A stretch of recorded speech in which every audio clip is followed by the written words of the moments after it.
Muito bem, amados, nós vamos abrir a palavra de Deus no livro de Atos dos Apóstolos, no capítulo 28.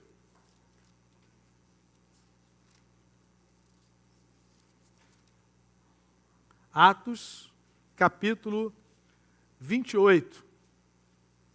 Mais uma vez eu quero dar as boas-vindas àqueles que nos visitam.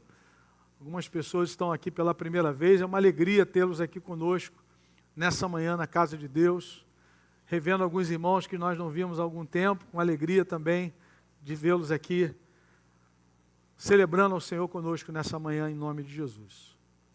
Irmãos, nós estamos refletindo sobre o reino de Deus, começamos aí uma série pensando sobre o reino de Deus na história. Primeiro domingo, focamos no Antigo Testamento e vimos que o Senhor sempre teve um reino. O reino de Deus é eterno. E a Escritura nos apresenta esse desenvolvimento do reino de Deus, né? Em vários momentos da história, as marcas do reino de Deus, as evidências do reino de Deus são mostradas a nós lá no Antigo Testamento. Começando de lá. Várias vezes você vai ver algumas expressões como o reino de Deus é eterno, o reino de Deus dura para sempre, Deus usando pessoas, Deus usando profetas, Deus usando reis, para que a vontade dele se manifestasse na história. Deus libertando o seu povo. Moisés, quando vê o mar se abrindo, ele diz, o reino de Deus dura para sempre. Êxodo 15, 18. E daí por diante. No domingo passado, nós focamos no reino de Deus manifestado, revelado em Jesus Cristo. Vimos Jesus dizendo, o reino de Deus está entre vós. O reino de Deus é aproximado. Arrependei-vos e crede no Evangelho. É um momento especial da manifestação do Rei em pessoa, né? Por isso que o reino de Deus na história ele é progressivo, né? E em Jesus ele vai estar inaugurando, podemos dizer assim, né? Trazendo o futuro para a história. O porvir se fez presente na pessoa de Jesus. E hoje, irmãos, nós queremos voltar os nossos olhos para o reino de Deus na perspectiva do apóstolo Paulo, na vivência do apóstolo Paulo nos seus escritos também e algumas afirmações de Lucas no livro de Atos. Nós vamos começar então lendo Atos 28, a partir do verso de número 16. Se você quiser ficar em pé por um instante, depois você vai ficar um pouquinho assentado. Então, Atos 28, do verso 16 até o verso de número 31. A palavra do Senhor nos diz assim: quando chegamos a Roma, Paulo recebeu permissão para morar por conta própria, sob a custódia de um soldado. 3 dias depois, ele convocou os líderes dos judeus. Quando estes se reuniram, Paulo lhes disse, meus irmãos, embora eu não tenha feito nada contra o nosso povo, nem contra os costumes dos nossos antepassados, fui preso em Jerusalém e entregue aos romanos. Eles me interrogaram e queriam me soltar, porque eu não era culpado de crime algum que merecesse pena de morte. Todavia, tendo os judeus feito objeção, fui obrigado a apelar para César, não, porém, por ter alguma acusação contra o meu próprio povo. Por essa razão, pedi para vê-los e conversar com vocês. Por causa da esperança de Israel, é que estou preso com estas algemas. Eles responderam, não recebemos nenhuma carta da Judéia a seu respeito, e nenhum dos irmãos que vieram de lá relatou ou disse qualquer coisa de mal contra você. Todavia, queremos ouvir de sua parte o que você pensa, pois sabemos que por todo lugar há gente falando contra esta seita. Assim combinaram encontrar-se com Paulo em dia determinado, indo em grupo ainda mais numeroso ao lugar onde ele estava. Desde a manhã até a tarde, ele lhes deu explicações e lhes testemunhou do reino de Deus, procurando convencê-los a respeito de Jesus, com base na lei de Moisés e nos profetas. Alguns foram convencidos pelo que ele dizia, mas outros não creram. Discordaram entre si mesmos e começaram a ir embora, depois de Paulo ter feito esta declaração final. Bem que o Espírito Santo falou aos seus antepassados por meio do profeta Isaías: vá a este povo e diga, ainda que estejam sempre ouvindo, vocês nunca entenderão. Ainda que estejam sempre vendo, jamais perceberão. Pois o coração deste povo se tornou insensível, de má vontade ouviram com seus ouvidos e fecharam seus olhos. Se assim não fosse, poderiam ver com os olhos, ouvir com os ouvidos, entender com o coração e converter-se, e eu os curaria. Portanto, quero que saibam que esta salvação de Deus é enviada aos gentios, eles a ouvirão. Depois que ele disse isto, os judeus se retiraram, discutindo intensamente entre si. Por 2 anos inteiros, Paulo permaneceu na casa que havia alugado e recebia a todos os que iam vê-lo. Pregava o reino de Deus e ensinava a respeito do Senhor Jesus Cristo, abertamente e sem impedimento algum. Amém, querido? Que o Senhor nos abençoe com a leitura da sua palavra. Pode sentar.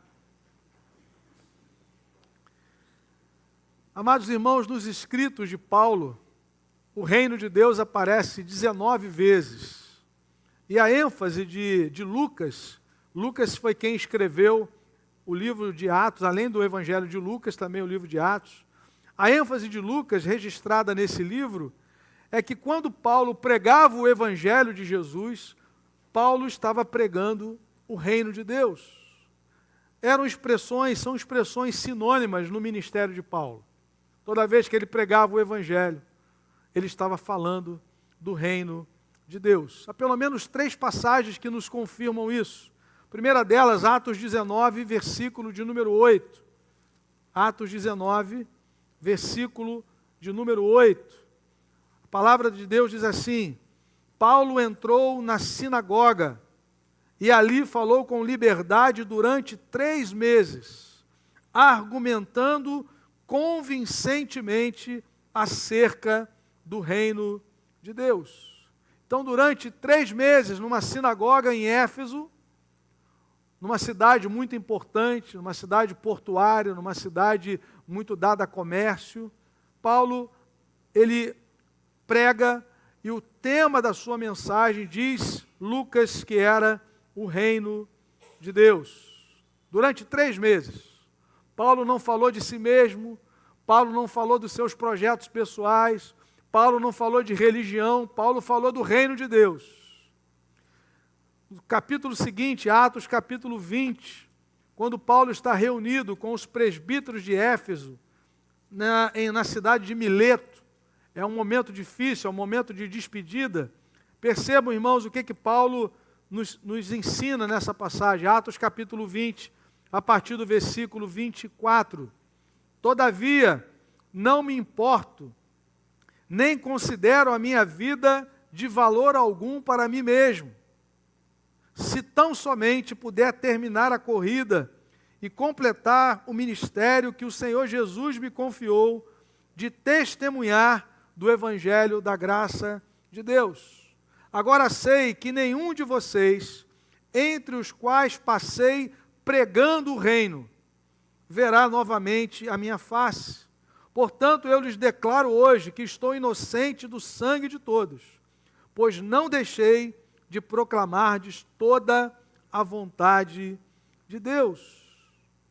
Então, irmãos, nesse momento de despedida dos presbíteros de Éfeso, Paulo nos mostra que testemunhar do Evangelho da graça de Deus, conforme lemos do versículo 24, pregar o reino, conforme ele diz no verso 25, e proclamar toda a vontade de Deus, são realidades sinônimas. Essas verdades estão interligadas. Muito interessante isso. Paulo diz no verso 24 que ele recebeu um ministério de testemunhar do Evangelho da graça de Deus. Mas no 25 ele diz que ele pregava o reino de Deus. São realidades interligadas. E Paulo tinha isso muito claro no seu coração. De uma forma convincente, Paulo pregava o reino de Deus, mostrando que só se pode entrar no reino de Deus através de arrependimento e fé em Cristo Jesus. Vejam aí Atos capítulo 20, no versículo 21, a palavra diz assim: testifiquei, tanto a judeus como a gregos, que eles precisam converter-se a Deus com arrependimento e fé em nosso Senhor Jesus. Parece que Paulo está repetindo aquilo que temos visto aqui todo domingo, Marcos 1, 14 e 15. Jesus dizendo: o reino de Deus está próximo, arrependei-vos e crede no Evangelho. Paulo está pregando o Evangelho, pregando o reino de Deus, e no versículo 21 ele diz: é preciso que vocês se convertam. A mesma coisa que Jesus disse: o reino está aqui, o rei está aqui em pessoa, como é que você entra no meu reino? Arrependam-se. O reino de Deus é acessado por homens e mulheres que reconhecem que são pecadoras e que precisam da obra de Jesus na cruz do Calvário. Tanto é que a primeira bem-aventurança apresentada por Jesus é: bem-aventurados os humildes de espírito, porque deles é o reino dos céus. Humilde de espírito é a pessoa que reconhece que não entra no reino dos céus pelos seus esforços. Ela precisa se humilhar diante da glória de Deus. Ela precisa receber pela fé a provisão de salvação que Deus estabeleceu passando pela cruz. Não existe um atalho. O atalho que o nosso coração muitas vezes gostaria de estabelecer para que nós fôssemos aceitos por Deus. A única maneira de nós sermos aceitos por Deus no seu reino é através do sangue de Jesus, do sacrifício de Cristo. Foi o que Jesus disse para Nicodemos, aquele mestre em Israel: Nicodemos, quem não nascer de novo não pode entrar e nem ver o reino de Deus. Então, quando Paulo está pregando, ele está falando do reino de Deus, ele diz: é necessário que você se arrependa e creia. Atos 20 e 21, é muito clara essa mensagem. Testifiquei tanto a judeus que tinham acesso ao templo, judeus que tinham um sistema sacrificial, judeus que iam à sinagoga, judeus que ouviam a mensagem de Moisés, do profeta Isaías, e a gregos, a gentios, criados lá diante do panteão de deuses gregos, cujo topo é Zeus, né? E daí por diante aquele monte de ídolos. Tanto a um quanto a outro, Paulo prega a mesma mensagem, que eles precisam converter-se a Deus. Como se converte a Deus? Paulo diz: com arrependimento e fé em nosso Senhor Jesus. Meu irmão, se houver outro caminho, eu vou parar de pregar o Evangelho. Se tem um atalho, se tem uma maneira de você entrar no reino de Deus fora aquilo que a Escritura diz, nós estamos perdendo nosso tempo. A mensagem de Paulo, a mensagem de Pedro, a mensagem dos apóstolos é a mesma de Jesus. Arrependam-se e creiam no Evangelho. E ainda, em Atos capítulo 28, texto que lemos inicialmente, a terceira passagem, que Lucas destaca a ênfase que Paulo dava em pregar o Evangelho e que era a mesma coisa que pregar o reino de Deus, nós vemos aqui em Atos 28, no versículo 23, a palavra dizer o seguinte: assim combinaram encontrar-se com Paulo em dia determinado, indo em grupo ainda mais numeroso, ao lugar onde ele estava. Veja a segunda parte de Atos 28, verso 23. Desde a manhã e até a tarde, ele lhes deu explicações e lhes testemunhou do reino de Deus, procurando convencê-los a respeito de Jesus. Vejam, é impossível você pregar o reino de Deus e não falar de Jesus, ou você falar de Jesus e não falar do reino de Deus. São realidades sinônimas. E Paulo diz o texto que ele procurava convencê-los a respeito de Jesus com base na lei de Moisés e nos profetas, porque ele está pregando a judeus. Lembra daquilo que Jesus falou lá para os discípulos de Emaús? Como vocês demoram em crer, tudo que a Bíblia fala a meu respeito. A lei de Moisés, profetas, os salmos, toda a Escritura aponta para Cristo. O centro da Bíblia é Jesus. O centro da história da redenção é Cristo. E quando você fala disso, você está falando do reino de Deus. Não somente do ingresso no reino de Deus através da conversão, mas da glória do reino de Deus manifesta em Cristo Jesus. Por que é inevitável falar do Senhor Jesus quando se prega o reino de Deus? Porque Jesus é o Senhor do reino. Jesus é o centro da história da redenção.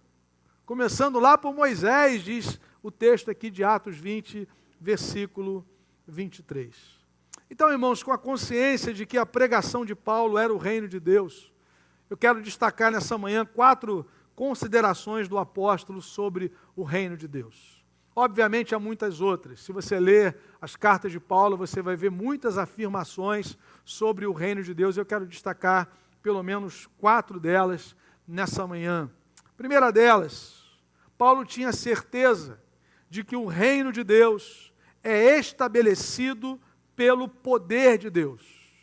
Vejam comigo 1 Coríntios capítulo 4, versículo 20. Como é que o reino de Deus se estabelece? Paulo diz: pois o reino de Deus não consiste de palavras, mas de poder. O reino de Deus se estabelece pelo seu poder. É interessante, irmãos, quando a gente lê a narrativa da conversa de Deus com Moisés. Quando Deus chama Moisés, Moisés tem 80 anos. Ele tem uma visão de Deus no deserto, no monte de Deus, Monte Horebe, Êxodo capítulo 3. E Deus diz para ele: Moisés, você vai libertar o meu povo. E tem aquele diálogo longo, os questionamentos de Moisés, Moisés se achando inadequado, né? Aliás, todas as pessoas que são chamadas por Deus, elas têm o mesmo sentimento, né? De inadequação. Senhor, eu não sei falar, eu não passo de uma criança, eu não sei falar em público, eu não sei tocar em público, eu tenho vergonha disso, né? E Deus ouve aquilo tudo e fica tranquilão, né? Porque é o poder dele que opera através de nós, ele sabe disso. Paulo vai dizer aos Coríntios: olha, dá uma observada naqueles que Deus chamou, né? Deus chamou as coisas loucas desse mundo para envergonhar as sábias, as que não são. E Moisés se sente assim, e Deus começa a falar com ele, fala assim: Moisés, eu te chamei para você libertar o meu povo, mas eu vou te dizer uma coisa, Moisés, Faraó não vai deixar. Que interessante, né, irmão? Deus fala para você: olha, eu estou te mandando para fazer uma coisa, mas você não vai conseguir fazer. A não ser que a minha mão se manifeste. Ele só vai deixar porque ele vai ver o meu poder se manifestando. Sabe, irmãos, o reino de Deus é assim. Como é que eu e você entramos no reino de Deus? Foi aquela entrada assim, cheia de gentileza, cheia de cordialidade, né? A Bíblia diz que a nossa vida era segundo o príncipe da potestade desse mundo, Efésios capítulo 2. Se você quiser dar uma olhada na sua antiga fotografia, antes da conversão, leia Efésios 2, de 1 a 3. Como é que a gente andava? Segundo o curso deste mundo. Segundo o curso é a ideia de um leito do rio, que vai fazendo aquelas viradas, que vai conformando a sua vida. O mundo é um sistema que deixa Deus do lado de fora. É assim que a gente andava. Os valores da nossa vida eram totalmente contrários do reino de Deus. Paulo diz ainda que nós andávamos segundo os pensamentos da nossa mente carnal. E nós andávamos segundo o príncipe da potestade do ar. A gente era manipulado por Satanás. As nossas emoções, a nossa vontade, o nosso intelecto, a nossa cosmovisão. Para piorar a situação, Paulo diz em 2 Coríntios 4 que o Deus desse século cegou o entendimento dos incrédulos. E aí você acha que um dia Satanás acordou bonzinho e falou assim: eu vou soltar o Alexandre, eu vou soltar a Cirlane, Meu irmão, Paulo vai dizer, Colossenses capítulo 1, versículo 13 e versículo 14, a Escritura nos diz assim: pois Ele, Deus, nos resgatou do domínio das trevas, nos resgatou do domínio das trevas e nos transportou para o reino do seu Filho amado, aleluia, em quem, ou seja, no Filho amado, em quem temos a redenção, a saber, o perdão dos nossos pecados. Então, quando Paulo fala da maneira como o reino de Deus é estabelecido, ele diz o reino de Deus é estabelecido pelo poder de Deus, não somente em palavras. É óbvio que a gente prega o Evangelho, e a partir da pregação do Evangelho, é que o Espírito Santo vai operar essa obra maravilhosa, de nos arrancar, de arrancar uma pessoa do domínio das trevas, do império das trevas, e transportá-la para o reino de Deus. Mas Paulo está dizendo que muito além das palavras, o reino de Deus se estabelece na história como o reino, sim, do amor manifesto na cruz. Mas vejam, Paulo vai dizer que Cristo triunfou sobre os principados. Num momento extremo da revelação do amor de Deus, e nós não temos dúvida disso, mas Paulo vai dizer aqui no capítulo 2 de Colossenses, que no mesmo ato em que Jesus perdoa os nossos pecados na cruz, ele retira o poder de Satanás da vida daqueles homens e mulheres que vão pertencer a Jesus. Colossenses 2,13, quando vocês estavam mortos em pecados e na incircuncisão da sua carne, Deus os vivificou com Cristo. Colossenses 2,13, Ele nos perdoou todas as transgressões e cancelou a escrita de dívida que consistia em ordenanças que nos era contrária. Ele a removeu pregando-a na cruz. Mas Paulo não para no verso 14.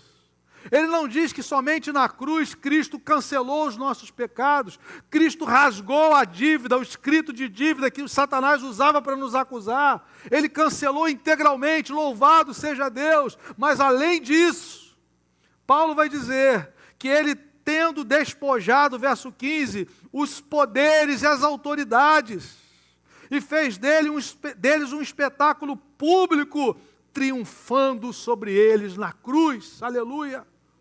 A mesma cruz que é a manifestação do amor de Deus por nós. Quando Cristo se entrega, ele recebe a ira de Deus descarregada sobre ele, a ponto dele se sentir abandonado. Deus meu, por que me desamparaste? O pai vira o rosto contra o filho por algum instante, porque naquele momento ele o fez pecado por nós. Mas naquele mesmo ato, Jesus está arrancando o poder de Satanás de sobre as nossas vidas. Isso aqui não tem delicadeza. Isso aqui não tem negócio numa mesa, querido. Isso aqui é poder de Deus para estabelecer o reino dele na minha e na sua vida. A palavra é transportado. Mesmo que não queira, ele transportou você. Ele transportou a mim, agora nós pertencemos ao reino de Deus. Louvado seja o nome do Senhor. Quando Paulo pregava o reino de Deus, ele estava dizendo, o reino de Deus foi estabelecido, é estabelecido pelo poder de Deus. A mesma coisa que Moisés ouviu. A mesma coisa que todo o povo de Israel ouviu e viu na sua história. Não é pela sua força, não é pela sua capacidade, mas é pela intervenção do céu. Nós servimos a Cristo por causa da intervenção de Deus. O Verbo se fez carne e habitou entre nós e vimos a sua glória. Cheio de graça e de verdade para nos libertar da mentira, para nos libertar do engodo de Satanás, para nos libertar daquele estilo de vida que era contrário a Deus, que era rebelde a Deus. E Paulo é muito claro aqui, no capítulo 2 de Colossenses, no versículo 13, ele diz, quando vocês estavam mortos em pecados, e na incircuncisão da sua carne, o que Deus fez? Deus os vivificou com Cristo. Uma pessoa que está morta, ela não precisa de uma maquiagem nova. Ela não precisa de um botox. Ela precisa de vida. O que Deus faz conosco não é uma reforma, uma melhora, é uma vida nova, é regeneração, é isso que você precisa, nascer de novo. Quando nós estávamos mortos, diz a Escritura que Deus nos vivificou em Cristo Jesus, louvado seja Deus. Foi o sopro de vida, querido, que nos tirou daquele emaranhado de pecado. Foi o sopro do Espírito Santo que nos tirou daquele túmulo que nós vivíamos. Éramos mortos-vivos, mortos, defuntos ambulantes, o coração bombeando sangue para tudo que era lado. Mas só tínhamos vida biológica, espiritualmente mortos, inimigos de Deus no entendimento. Se você continuar a ler o texto, é isso que Paulo vai dizer. Mas Ele nos tirou do império das trevas e nos transportou para o reino de Deus. Aleluia. Meu irmão, um preço foi pago para você estar aqui no reino de Deus. Um cativeiro foi quebrado na sua vida para você estar aqui no reino de Deus. Para você servir a Cristo, para você andar com Ele, para você criar seus filhos no reino, para você adorar ao Senhor, para você entender que tudo agora é para a glória de Deus. Um preço foi pago. Amém, meu irmão? Louvado seja Deus. Segundo lugar, na perspectiva de Paulo, o reino de Deus tem valores superiores às ambições terrenas. E aí chegamos àquela declaração que você já conhece de cor. O que é o reino de Deus? O reino de Deus não é comida, nem bebida, mas justiça, paz e alegria no Espírito Santo. Amém? Romanos 14, 17. Pois o reino de Deus não é comida nem bebida, mas justiça, paz e alegria no Espírito Santo. Mas o texto continua. Aquele que assim serve a Cristo é agradável a Deus e aprovado pelos homens. Irmãos, nesse contexto, Paulo estava destacando o reino de Deus como manifestação do amor e da graça na vida da comunidade cristã. Paulo está dizendo que essa comunhão, ela não pode ser quebrada por realidades inferiores. Havia um debate ali, o que a gente pode comer, o que a gente pode beber, os dias de culto, sábado, lua nova. Esse é o contexto aqui dessa passagem. E Paulo está nos chamando a atenção para realidades superiores. A nossa comunhão, ela precisa se fundamentar em verdades que são superiores. Justiça, paz e alegria no Espírito Santo. Que justiça é essa?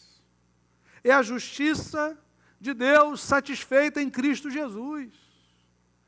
Como é que nós nos tornamos irmãos em Cristo? Porque nós somos justificados pela fé em Cristo Jesus. E a igreja é a comunidade dessa gente que foi justificada pelo sangue de Jesus. Então, quando nós temos alguma demanda, alguma divergência, Paulo está dizendo, olha, querido, não fica preocupado com coisas pequenas, não. Olhe para aquilo que é grande, olhe para aquilo que Deus fez, para nos tornarmos o seu povo, para nos tornarmos cidadãos do reino de Deus. A justiça de Deus foi satisfeita no sangue de Cristo. A justiça de Deus que se revela no Evangelho de fé em fé. Foi isso que converteu o coração de Martim Lutero, que ele andava o tempo todo com medo do inferno, medo da punição de Deus, até que um dia ele disse assim, ele leu, o justo viverá pela sua fé. A justiça de Deus se revelou no Evangelho. Cristo recebe a ira de Deus que eu e você merecíamos, e pela fé Deus nos recebe. Por que Deus nos recebe como filhos? Porque nós melhoramos da noite para o dia? Não. Porque nós estamos debaixo do sangue de Jesus. É a justiça de Jesus que é aplicada a nós. Então Paulo está dizendo, o reino de Deus é essa justiça. Essa justiça de Deus, revelada em Jesus, estabelece a paz. Justificados, pois, mediante a fé, temos paz com Deus. Meu irmão, nós temos paz com Deus. Mediante Jesus, será que a gente não vai ter paz entre nós? Paulo está dizendo, será que a comida vai dividir a gente? Será que a música que a gente canta vai dividir a gente? A cor da parede vai dividir a gente? E essa paz é aquela paz com Deus. E também é a paz de Deus na nossa mente, a paz interior que Cristo agora restabelece. Lembra lá do gadareno? Está sentado, vestido em perfeito juízo. É a paz de Deus que se estabelece. Mas é a paz também da comunhão. E aí Paulo está dizendo que quando você é justificado, quando você recebe a paz de Deus, isso produz alegria. Uma alegria não humana, uma alegria que vem do Espírito Santo. O reino de Deus é isso, justiça, paz e alegria no Espírito Santo. Louvado seja Deus. Não tem a ver com os banquetes terrenos. Não tem a ver com comer ou beber. Isso tudo vai passar. Mas nós vivemos por realidades maravilhosas. Então essa passagem que Paulo define o reino de Deus, ele está falando da comunhão. O reino de Deus cobra renúncia, mas o reino de Deus não cobra solidão. Nós temos uma família, querido. Nós pertencemos a um corpo. Nós fomos separados agora para vivermos em comunhão na presença do Senhor e não fazemos isso isoladamente.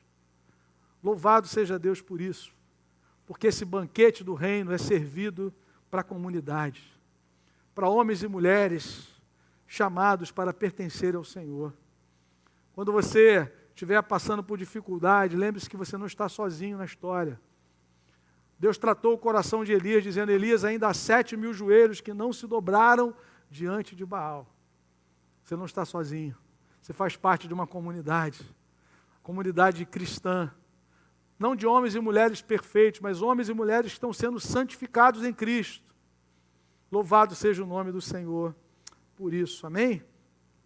Terceira maneira como Paulo considerava o reino de Deus é que o reino de Deus ele é vivido por seus cidadãos de maneira santa e perseverante.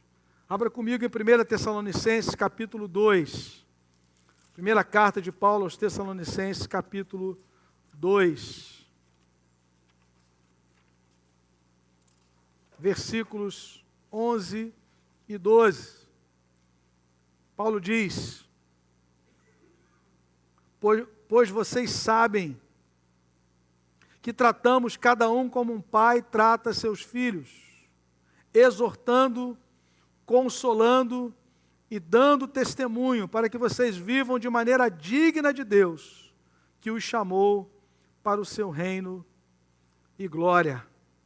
Irmãos, é muito interessante. Há muitas passagens em que Paulo vai falar do reino de Deus. E nessas passagens, Paulo vai tratar da transformação que eu e você experimentamos ao nascermos de novo, ao sermos trazidos para o reino de Deus. Ele foi enfático ao afirmar que os que pertencem ao reino de Deus tiveram as suas vidas transformadas pela obra de Cristo, pelo poder do Evangelho de Jesus. E é exatamente por isso que Paulo recomenda que essas pessoas, que nós sejamos perseverantes, recebemos uma vida nova.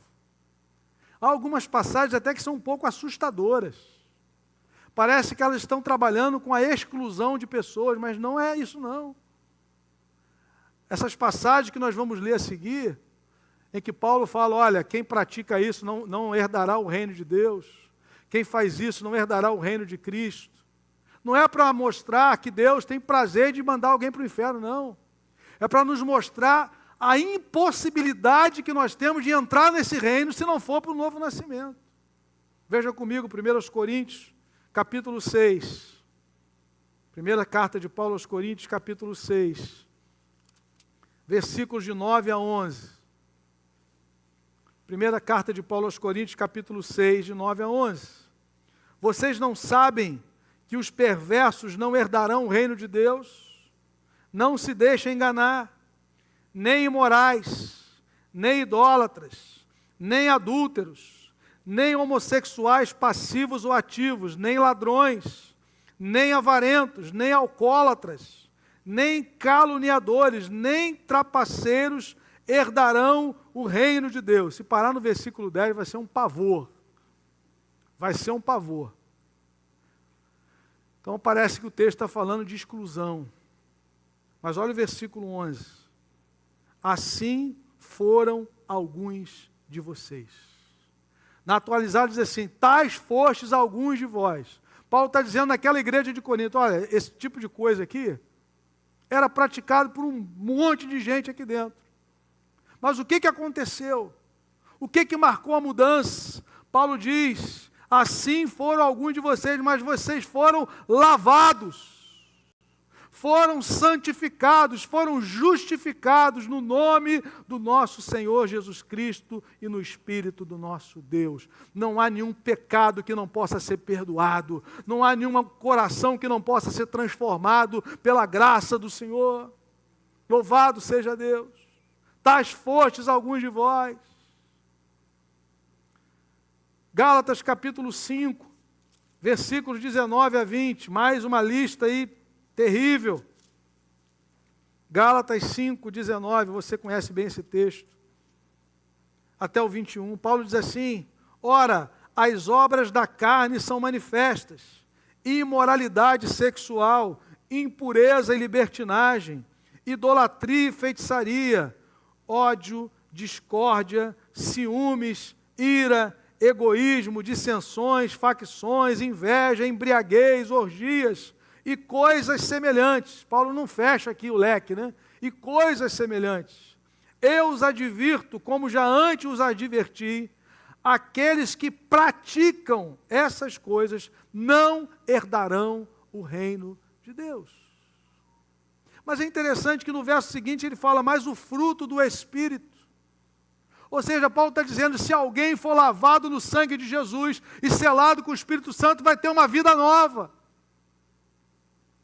É amor, alegria e daí por diante. Contra essas coisas não há lei. Amém? E ainda, Efésios 5. Efésios 5, de 5 a 10. Mais uma lista pesada. Efésios 5, de 5 a 10. Paulo diz assim, porque vocês podem estar certos disso. 2 pontos. Nenhum imoral, ou impuro, ou ganancioso que é idólatra, na atualizada diz o avarento. Avareza é idolatria. Tem herança no reino de Cristo e de Deus. Ninguém os engane com palavras tolas, pois é por causa dessas coisas que a ira de Deus vem sobre os que vivem na desobediência. Portanto, não participe com eles dessas coisas. Olha o verso 8 agora. Porque outrora vocês eram trevas, mas agora são luz no Senhor. Vivam como filhos da luz. Aleluia! Pois o fruto da luz consiste em toda bondade, justiça e verdade.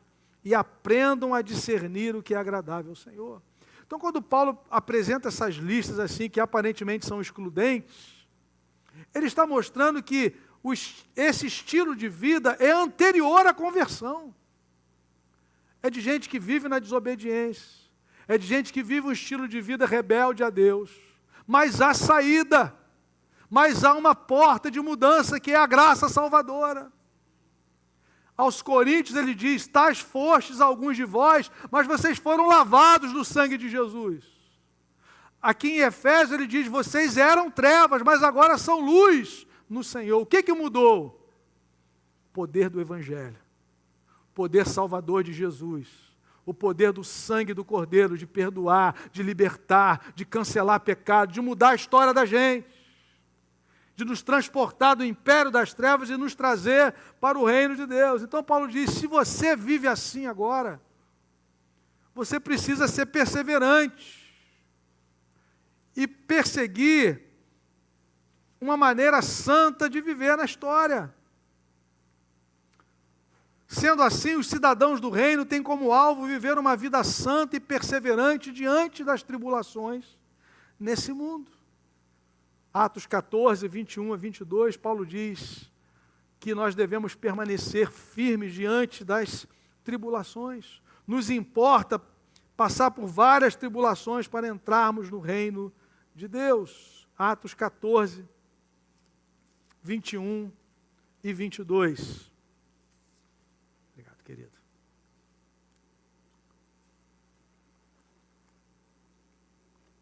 diz a Bíblia. Eles pregaram as boas novas naquela cidade e fizeram muitos discípulos.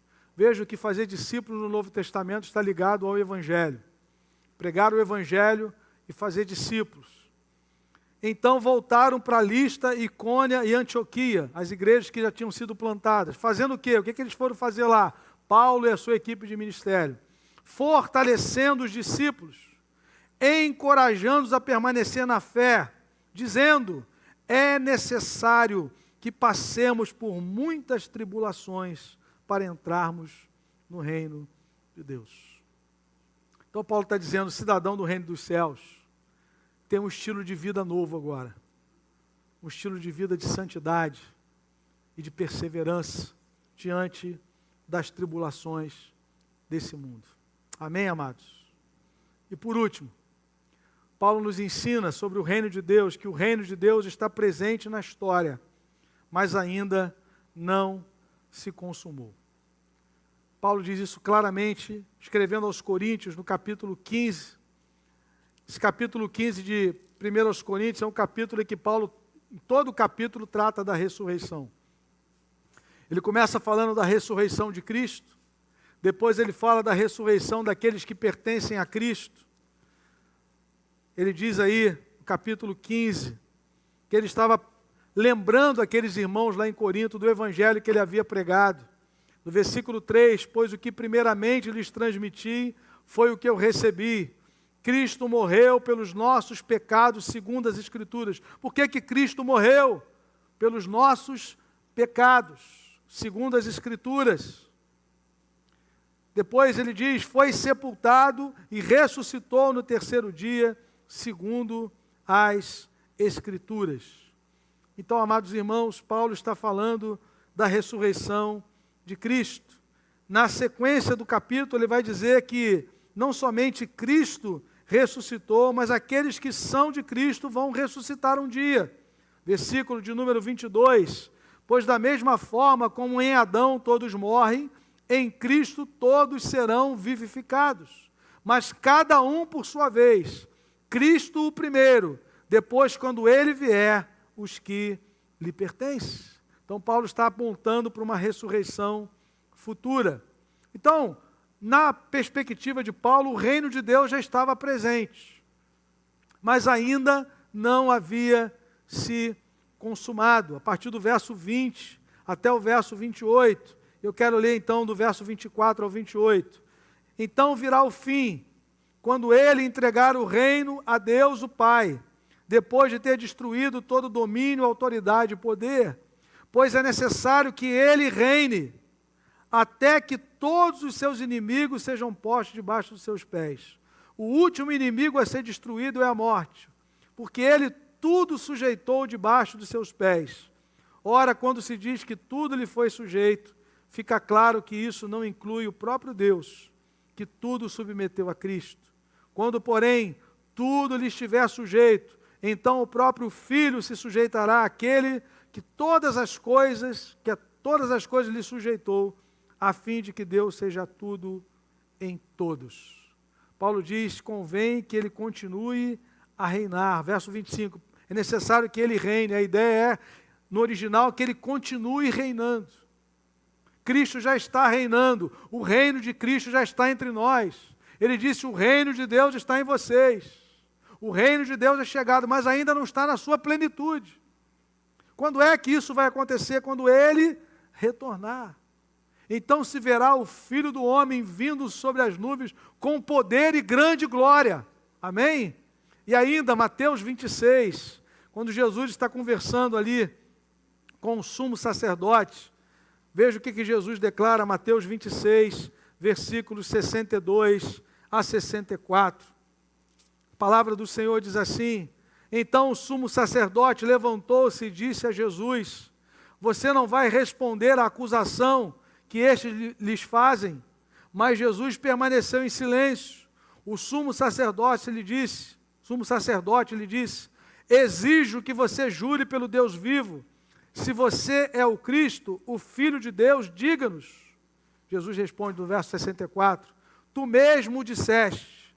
Respondeu Jesus, mas eu digo a vocês, chegará um dia em que vereis o Filho do Homem assentado à direita do Poderoso e vindo sobre as nuvens do céu. Amém, querido? Ele virá em poder e grande glória. E Paulo acreditava que essa manifestação de Cristo era a manifestação do reino. Paulo cria que em sua manifestação, em seu reino, Cristo vai julgar vivos e mortos. E é muito interessante que Paulo, ele usa uma expressão em 2 Timóteo capítulo 4, diante dessa consciência que ele tinha de que quando Jesus voltasse, seria a manifestação do reino de Deus na sua plenitude, é que ele chama Timóteo para uma responsabilidade em relação a pregar o Evangelho. Ele usa um termo solene. Vejam aí, versículo 1, 2 Timóteo 4, 1 e 2. Na presença de Deus e de Cristo Jesus, que há de julgar vivos e mortos. Quando, querido? Por sua manifestação e por seu reino. Eu o exorto solenemente. Pregue a palavra. Exorto solenemente. Era um termo que trazia a ideia de uma urgência, de uma necessidade. Toda vez que o Evangelho é pregado, querido, as pessoas que estão ouvindo a mensagem, elas são expostas à graça salvadora. Mas todas as pessoas, quando ouvem o Evangelho, também são expostas à realidade do juízo vindouro. Porque como é que Deus vai julgar as pessoas? Vão julgar a partir da obra de Cristo, vai julgar a partir da mensagem que ouviram do Evangelho. Por isso Paulo está dizendo, olha, Jesus vai se manifestar. O reino de Deus virá em plenitude. Quando isso acontecer, ele vai julgar vivos e mortos. Então, Timóteo, eu te exorto, eu te encorajo, eu te exorto solenemente, pregue a palavra. Porque a única maneira de alguém entrar no reino de Deus é ouvindo a mensagem e crendo em Jesus Cristo. Porque quando ele vier, não vai mais haver essa possibilidade. Porque Paulo está dizendo que quando o reino se manifestar em plenitude, Jesus vem para julgar. Ele não vem para salvar mais. Por isso que eu exorto solenemente. Paulo está dizendo, não perca o seu tempo, concentre-se no Evangelho, pregue a palavra de Deus. Porque ele há de se manifestar, ele virá para julgar vivos e mortos. Ainda há tempo de você se converter. Ainda há tempo de você ser transportado do império das trevas e vir para o reino de Deus. Arrependa-se, crê em Jesus. Essa é a pregação do reino. Por isso Paulo, ele exorta Timóteo de uma forma enfática. Meu irmão, você tem aproveitado a sua oportunidade de pregar o Evangelho, de pregar o reino de Deus. Saiba, querido, que Jesus há de julgar vivos e mortos na sua manifestação. Quando a Bíblia fala da manifestação, está falando da segunda vinda, quando ele se manifestar. Aí vai ser a consumação do reino. Aí não vai haver mais alteração do estado, de perdido para salvo. Esse é o tempo que a igreja está pregando o Evangelho. Que Deus está usando a igreja como porta-voz do reino dos céus, para anunciar a mensagem salvadora. Arrependam-se e creiam no Evangelho, para a glória de Deus. É nessa certeza futura, que na convicção de Paulo, quando um cidadão do reino de Deus fecha os olhos na história, ele vai abrir no reino celestial. 2 Timóteo, capítulo 4, e eu termino com essas palavras. Paulo diz, 2 Timóteo 4,16, na minha primeira defesa ninguém apareceu para me apoiar. Um parênteses aqui, meu irmão, esse aqui é o último capítulo da vida de Paulo. O apóstolo que foi usado poderosamente por Deus para plantar igrejas, para escrever, inspirado pelo Espírito Santo, pelo menos 50% do Novo Testamento. Se você tem 27 livros no Novo Testamento, 13 foram escritos por Paulo e talvez Hebreus também. Então podemos dizer 50%. Como é que esse homem termina a sua vida? Termina a sua vida num palácio? Termina a sua vida cheio de riquezas humanas? Não, ele termina a sua vida numa prisão, em Roma, dizendo, procure vir logo comigo, dizendo a Timóteo, venha logo, eu estou sozinho aqui. O pessoal me largou. Teve gente que me fez mal, não vou nem citar o nome para o meu irmão não ficar triste. Alexandre causou-me mal, mas aqui é lá do primeiro século, tá, querido? Não é o pastor Alexandre. Aí no 16 ele fala assim, na minha primeira defesa ninguém apareceu para me apoiar, todos me abandonaram, que isso não lhes seja cobrado. Mas olha que coisa gloriosa, mas o Senhor permaneceu ao meu lado e me deu forças para que por mim a mensagem fosse plenamente proclamada e todos os gentios a ouvissem. Eu fui libertado da boca do leão. O Senhor me livrará de toda obra maligna e me levará salvo para onde, querido? Para o seu reino celestial, aleluia! A Ele seja a glória para todo sempre, amém. Paulo diz assim, olha, um cidadão do reino dos céus, quando fecha os olhos aqui, vai se abrir numa outra dimensão do reino, no reino celestial. Louvado seja Deus. Pode todo mundo te abandonar, diz Paulo, mas o Senhor vai estar com você até o final. Bendito é o nome do Senhor. Que você possa ter essa mesma confiança, esse mesmo descanso no seu coração, de pertencer ao reino de Deus, na história já agora, não na plenitude ainda, mas de saber que um preço foi pago, para que nós pudéssemos ser transportados do império das trevas para o reino de Deus. Que o Senhor enche o nosso coração de alegria, de pertencermos a esse reino. Amém? 2 aplicações, amados, para nós concluirmos. A primeira delas, ter sido transportado do império das trevas para o reino de Deus, tem produzido em sua vida gratidão e engajamento na obra do Senhor. Algumas pessoas, às vezes, questionam assim, como é que alguém vai participar da obra de Deus? A gente tem que fazer o quê? A gente tem que dar tapa no púlpito? Tem que falar grosso? Tem que mandar carta individual?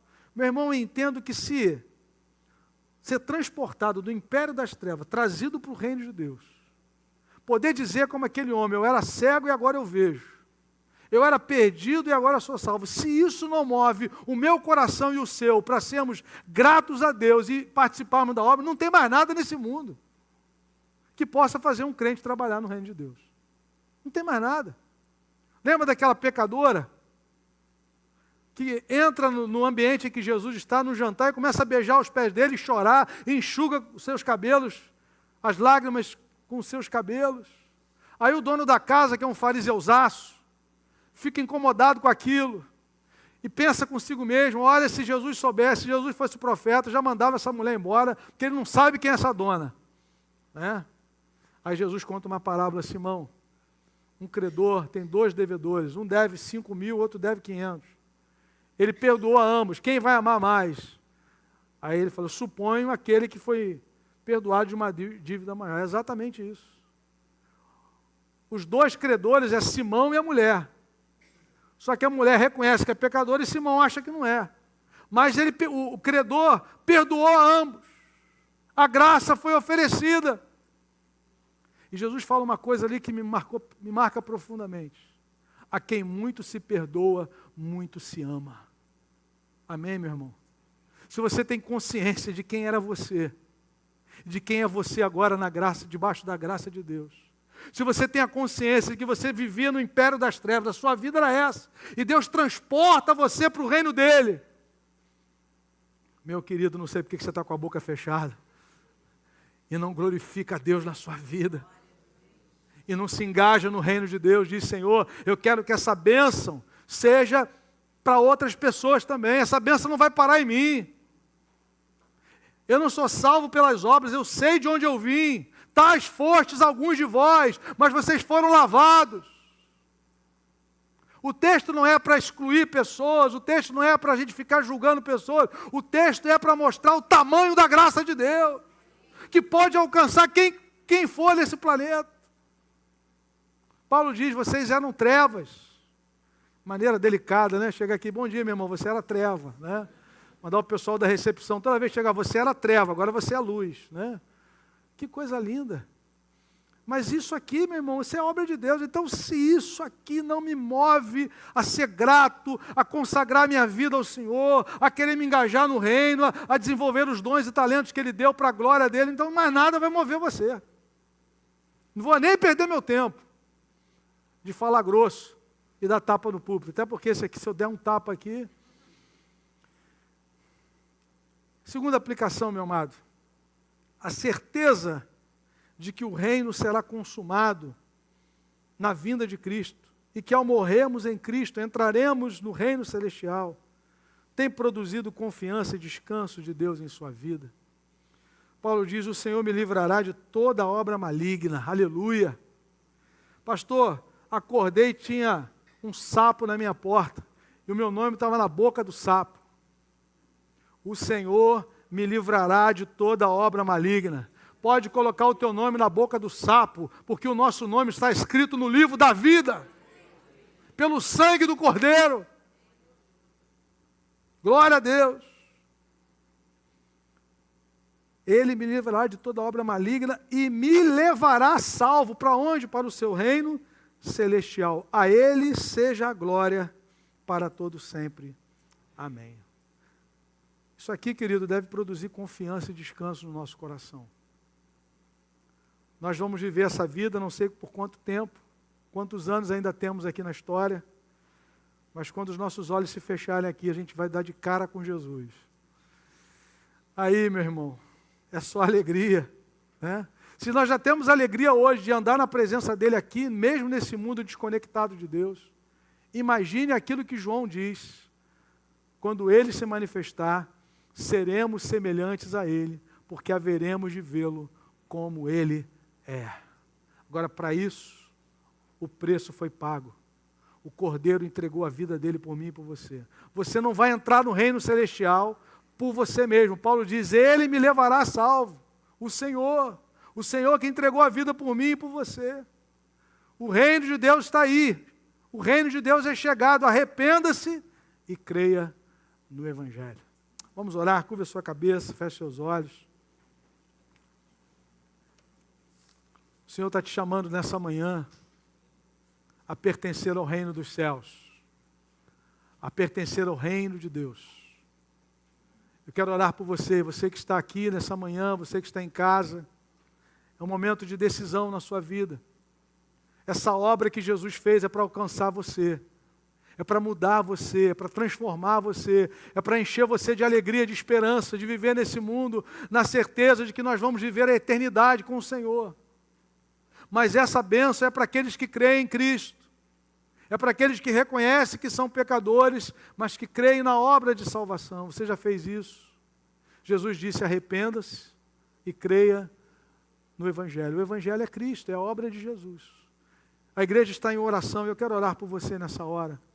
Você que está aqui, você que ainda não tomou essa decisão, ainda não se rendeu a Jesus e gostaria de fazer isso nessa manhã. Senhor, eu quero pertencer a esse reino. Eu reconheço que sou pecador e preciso ser transformado pela Tua graça. Se você deseja, onde você está, eu quero orar por você. Fique de pé no seu lugar. Se alguém nessa manhã quer entregar a sua vida a Cristo e ser trazido para o reino de Deus, onde você está, erga uma de suas mãos, eu quero orar por você. Se o Espírito Santo tem falado contigo nessa hora e você quer dizer, Senhor, eu quero me render a Ti hoje. Eu quero pertencer ao Teu reino, onde você está, fique de pé no seu lugar, ou erga uma de suas mãos. Em nome de Jesus, eu quero orar por você. Em nome de Jesus. Amém? Vamos orar, queridos. Deus amado, obrigado, Pai, pelo privilégio de pertencermos ao Teu reino, Senhor. Sabemos, ó Deus, que isso não foi pelo nosso mérito. Nós estávamos mortos, cegos no entendimento, inimigos de Deus no nosso proceder, mas a graça nos alcançou, a graça bendita. Obrigado, Senhor, porque agora libertos nós pertencemos a Ti, Senhor, e queremos ser instrumentos do reino na história. A nossa oração é, venha o Teu reino, Senhor. Venha o Teu reino, Pai, sobre a nossa família, venha o Teu reino sobre o nosso trabalho, venha o Teu reino sobre o nosso bairro, sobre a nossa família, sobre a nossa nação, venha o Teu reino, Senhor, sobre as nações da terra. E a Tua igreja é porta-voz desse reino. Nós vimos nessa manhã que ao pregar o Evangelho, nós pregamos o reino de Deus. Usa cada um de nós para a tua glória. Recebe a nossa gratidão, Senhor, em nome de Jesus. Amém. Glória a Deus.